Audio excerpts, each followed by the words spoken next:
Hi, I'm Daniel Lucas, and welcome to Book 101 Review.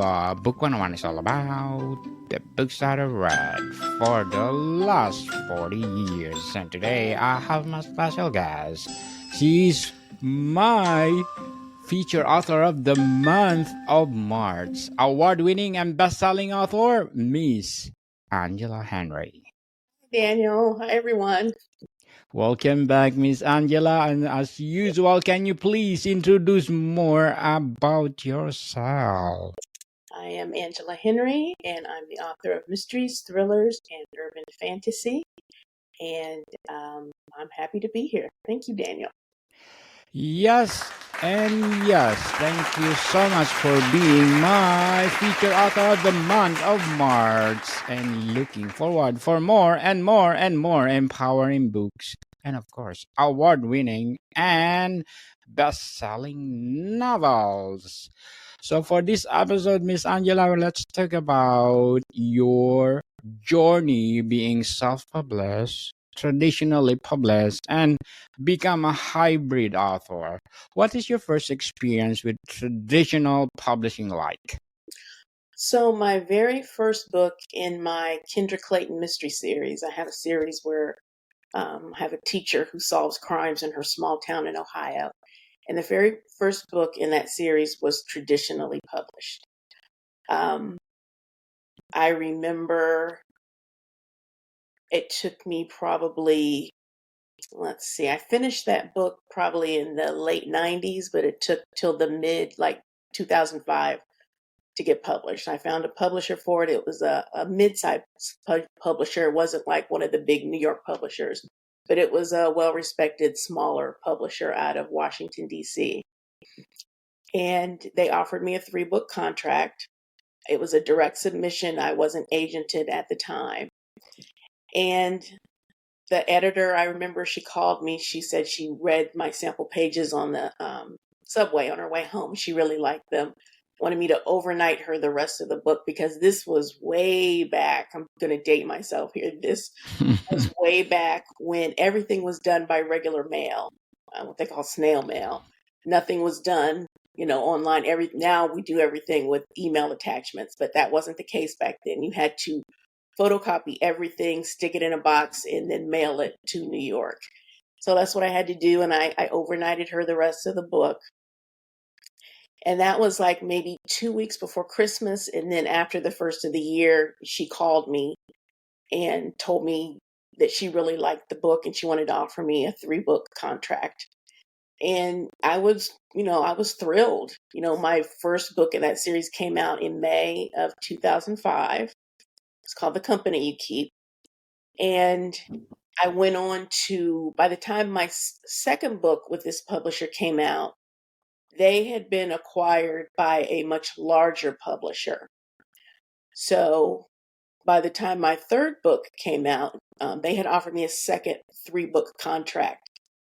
But, when you're acquired by a much larger publisher, the larger publisher's vision usually reigns supreme. So they Certainly. decided they didn't want to do mysteries. They strictly wanted to do romance and women's fiction. So all of us who were writing mysteries were released from our contracts. So, when you talk about authors and they talk about getting the call, which means, a call from an agent who wants to represent them or the call from a publisher who wants to offer them a contract, there's another kind of call. This is the call that you do not want to get, letting you know that, they're going to go in a different direction and they've canceled your second 3-book deal. So um, I had built a readership for that series. So I decided I wanted to keep writing in that series. It's 6 books total, but I had to wait for the rights to revert back to me from the publisher so I could publish the whole series. And that's what ended up happening. I got all my rights back from that publisher. And then I created my own publishing imprint called Boulevard West Press. And that's what I publish my series under to this day. So, I had some detours. I did write another book for a different part a different imprint of the publisher that I was with. And that came out in 2011. It was called The Paris Secret. It was my very first thriller. And then after that contract, the book came to, the rights ended up reverting back to me from them too, because they didn't acquire any more books from me. So now, I republished that book under my self-publishing imprint. And then I wrote another series with a fallen angel who solves crimes in New Orleans. It's called Nights Falls, my Xavier Knight series. And that, I'm not sure if you remember or know that probably 10 years or so ago, maybe not quite that long, Amazon had a contest called Kindle Scout. Yes. Do you remember Kindle Scout? Yes, yes, yes. Yeah, so Nights Fall, the first Xavier Knight book, won publication in the Kindle Scout competition and was published by their imprint called Kindle Press. And then I did a second book in that series. And now, Kindle Press no longer exists. So those rights reverted back to me. And I also published that under my Boulevard West Press imprint. So I'm self-publishing all these books. And, I really enjoy self-publishing because it gives you so much control. Before, when you're with a publisher and they send you your cover art, you're just stuck with it. They're like, they don't care if you don't like it because they've spent money on it and they're not going to keep spending money to change it until you like it. So you get what they give you and you True. don't really have a choice. With self-publishing, you can do the covers you want. I mean, of course, you have to make sure they're on trend and on market for your type of book, but you can market to who you want. You can do your own covers. You have a whole lot of control with self-publishing. The downside is you have to do everything. If you're not going to, if you don't feel comfortable editing your own books or doing your own covers, which you probably shouldn't be anyway, you need to hire someone to do that for you. So then there's that side of it. You have to act like a publisher would. So, and that, a lot of people aren't used to that or don't really want that. So that might be a deterrent for self-publishing for some people. But then, I got an idea for a thriller, probably, I don't know, several years ago. Finally sat down and wrote it. But I realized I think I wanted to work with a publisher to see, I was curious about working with a publisher again. I hadn't had Yes. such good experiences with the publishers that I'd worked with. And I didn't want like the regular, you sign a contract and then your book comes out 2 years later. I liked what's called the digital first model, Yes. where they release the ebook first. Their primary focus is ebook and audio, and then they do like a print on demand for a print copy. So I found a very new publisher that had just started acquiring. They were acquiring books. They were called Storm Publishing. They're out of London. And the founder is a man named Oliver Rhodes, who founded another publisher called Bookature, which is very popular, especially with thrillers. And Bookature was acquired by another company. I think it was Hatchet or however you want to say it. And now he left there and started his own publisher called Storm. And my experiences with Storm, I submitted to them, and within 2 weeks, they got back to me and said, "Oh, we really like this. Can you tell us more about yourself and your writing goals?" And I signed with them. I've actually signed 2 book deals with them, and I've been very happy with them. So I'm still self-publishing, and now I also work with a publisher, and that makes me a hybrid author now because I do both, and I love both. So. Certainly. So, what were some of your biggest challenges you faced while working with that traditional publisher? Well, they kind of they tell you who they think your audience is, and as an author of color, as a Black author, um, at that time, I think they felt like my only audience was other Black people. They wouldn't market my books widely. I guess they felt I came with a built-in audience. And, you never know, when you write a book and you release it, it's like planting seeds. You don't know, they get caught up in the wind and blown everywhere, and you never know where they're going to take root. I have all kinds of readers, you know. I've had readers from uh, Japan get in touch with me. I've Yes. had readers from uh, Ukraine get in touch with me. I have readers, from all over the place. You never know who your books are going to appeal to. And, when you're self-published, you can market to everyone. But when you're traditionally published, they have a very narrow scope of who they think your book is going to appeal to. And you kind of, I would have all kinds of ideas that I would email my editor, and I'd say like, hey, why don't we offer the first book of my series free in ebook for a short time? This was way before Kindle and all of that. And she was like, well, no, I had all these ideas, and they're telling me, well, we only like our authors to be um, active Exclusive. in marketing on the local level. They weren't interested in my ideas. And that was very frustrating because now, the ideas that I had back then are just kind of, normal now. Yes. So, Miss Angela, what motivated you to explore self-publishing after your traditional publishing experience? Well, because, I had built an audience for my series and they were still asking me, More. yeah, and readers don't care where the book comes from. They just want a good story. They just want a good book. So me no longer having a publishing deal did not matter to them. They just wanted more of the series. So that motivated me to go ahead and keep writing them. And yeah, I had a lot of motivation from my readers who were, they wanted more books. So, So, can you describe the process of transitioning from traditional publishing to self-publishing? well, it was a big learning curve. I had to do a lot of research. I come from a library background. I'm a retired librarian, so I had a lot of research skills. So I was able to figure out what I was supposed to do. I set up a sole proprietorship, an LLC, S corp.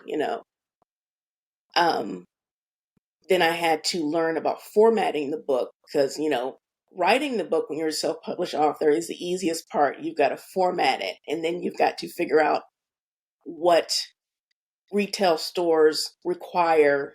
Everyone has different requirements if you're going to upload your book to their platform. So I had to figure out all of that. Had to do market research to see, what kind of covers were selling and on trend and on market for my particular type of book. So, there was all of that. And then I had to, hire someone to create the covers. There was the financial aspect, opening a business bank account. Um, then, how was I going to get reviews? Was I going to have to send out review copies? I ended up using something called NetGalley, where you can upload digital review copies for people to read, so they could review your books. So I had to do that. I mean, it's just setting up events. Yes. And I do all this myself. I don't have an assistant. I've been actually contemplating on getting an assistant to help me out this year. But you know, doing all that on your own is time consuming and it cuts into the actual writing. So then there's that. And I think I said on one of my other interviews, it's kind of hard for me when I don't have someone standing over me cracking the whip and telling me you got to do this by such and such a time. So that was an issue. So as much as rewarding as self-publishing can be, it's also a lot of work and a huge learning curve. Certainly. So, how did having a full creative control in self publishing affect your writing or publishing process? I think it made me a little more, um, or maybe a little less confident because, when you're with a traditional publisher, they're going to tell you all the things that aren't working because you have an editor. Your book goes through multiple rounds of editing. So they're going to go through and tell you what's not working, all of the mistakes. And unless you work with a editor, and a lot of them, the ones that are very good, cost, a lot of money, as they Yes. should, because, they're providing a very valuable service. Um, I didn't always work with an editor. Sometimes I did, sometimes I didn't. So you're just kind of like a crapshoot. You hope that it's going to be good, but sometimes it is, sometimes it isn't. So, what inspired you to become a hybrid author using both publishing models?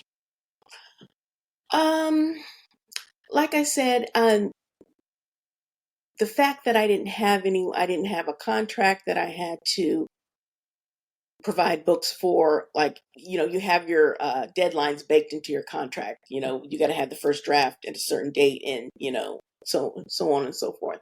I didn't have that as a self-published author, and I think it really affected my output because I've been a published author for 20 years. I just finished my 14th book. But I think if I would have been more disciplined and had deadlines, I probably could have done easily twice that many books. So I decided while I love the control of self-publishing, I like the discipline and being held accountable for working with a publisher. So that's why I decided I was going to go back to a publisher. So, how has being a hybrid author impacted your career and brand as a writer? I think um, I think it's given me a very well-rounded experience as an author because I can see both sides of the coin. I know how traditional publishing works. And then from a business standpoint, having my own imprint, I know how, the business side of it works. So I think that's given me a very good education as an author. That's one of the things that I really, really emphasize when people ask me about what advice I give. And that's, you need to do your research and find out how publishing works. Because a lot of people don't know how it works. And then when they decide they want to write a book, they're surprised, they're shocked, they're upset Mhm. when they find out how it really works. So, Miss Angela, what advice would you give to authors considering hybrid publishing path?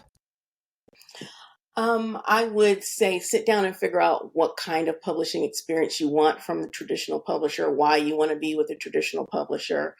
There are different levels. Like I said, traditional publishers, like, the big five publishers, Penguin, Random House, and all of that. If you sign a contract with one of the bigger publishers, you're probably looking at 18 to 24 months before your book comes out. With a digital first press, and there's a lot of them, you're looking at about 6 months. So, it's a very quick turnaround. And there's pros and cons to both of those business models. So you have to sit down and figure out which one is going to be the best for you and for your goals. If you want to work with a bigger publisher, if you want to work with a smaller publisher, digital first, it, you know, you just have to kind of figure out what it is you want and what's going to fit your goals. Certainly. Thank you for your advice, Miss Angela. So, what will be your short term and long term goals in writing? Just to write more books. I think I said before I wanted to get into screenwriting or writing screenplays of my books, try and transition to television, movies, that kind of thing. But just basically just to keep writing. Keep writing and writing and writing and hoping for more and more and more award winning and best selling novels, Miss Angela. So, how do you balance the demands and timeliness or timelines of both traditional and self publishing? I have had to, and this has been a struggle for me, especially since I retired. I retired in 2022. So, when I was working full time, I had my work day, my 8-hour work day. And then I would just kind of work around my work schedule. But for whatever reason, since I retired, I found it harder to stick to a schedule because, before for so long I had a specific routine. Yes, I had that true. everything was around that 40-hour work week. And now that I don't have that, I'm finding it a little more difficult to, find my rhythm and find a routine. But one thing that helps me is time blocking. I block out my day and, for an hour or 2 hours, I'll write. For another 2 hours, I'll do market research for the next book. For another 2 hours, I'll make TikToks. So you really have to organize your day so you can fit everything in there. And I'm getting there. I'm getting. It's hard, but you're getting there.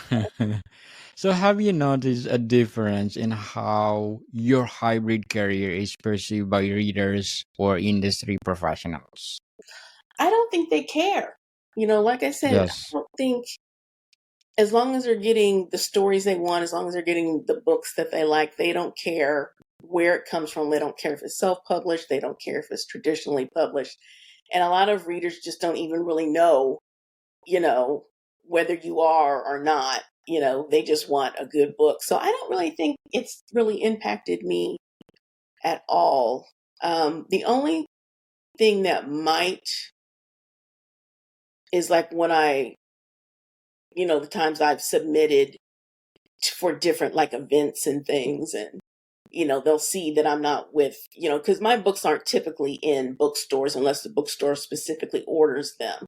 So you're not going to go into a bookstore probably and see my books on the shelf. So I think that's kind of affected some of my ability to participate in different book events because if my books aren't readily available, some events don't want to book me.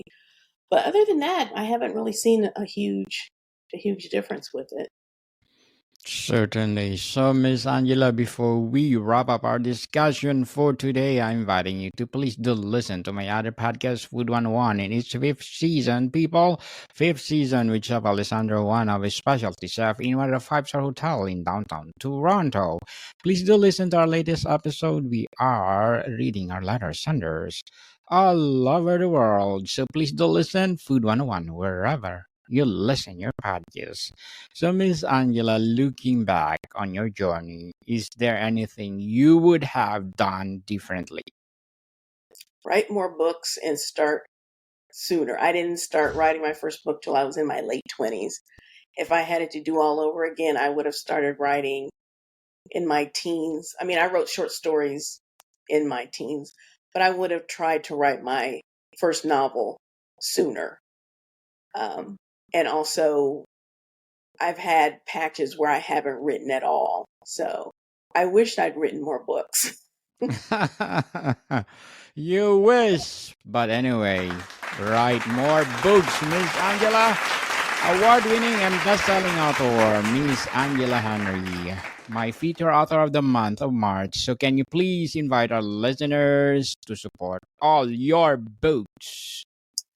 Hey, if you want to know more about me and my books, you can find out more information at angelahenry.com. I'm also on Instagram, Facebook, and TikTok. I write mysteries, thrillers, and urban fantasy, so check me out. Yes, people, I support Miss Angela Henry because if you support her, more and more and more empowering, award winning, and best selling novels to come. So, Miss Angela, thank you so much for being part on Book 101 Review. More success and more novels to come. Thank you, Daniel. Thank you for having me as your author of the month for March. More to come, people. See you soon.